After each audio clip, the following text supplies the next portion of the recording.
अस्सलाम वालेकुम प्यारे बच्चों, उम्मीद करती हूँ कि आप सब खैरियत से होंगे। आज हम बाग़े उर्दू अमली किताब का काम करेंगे। प्यारे बच्चों, सफ़ा नंबर 18 खोलें। आज हम दाल के ख़ानदान का एक और हर्फ पढ़ेंगे जिसे दाल कहते हैं।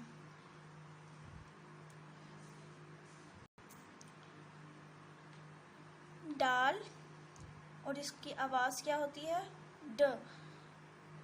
दाल ड, डाकिया। दाल डा डब्बा, दाल डा डाकिया, दाल डा डब्बा। पढ़िए, लिखिए और रंग भरिए। प्यारे बच्चों, आपने डाकिया और डब्बा में बहुत ही प्यारे से कलर्स करने हैं और अब मैं आपको बताऊंगी कि दाल कैसे लिखते हैं। Starting point, then curve. इसके ऊपर आपने तोया डालना है, सीधी लाइन, देन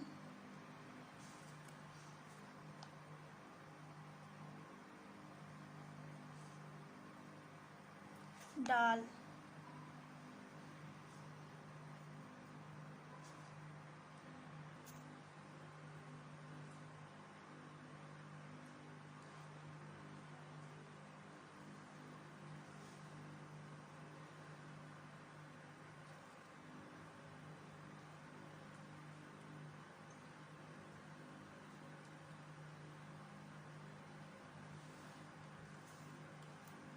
प्यारे बच्चों, आपने सफ़ा नंबर 18 पूरा मुकम्मल करना है। अल्लाह हाफिज़।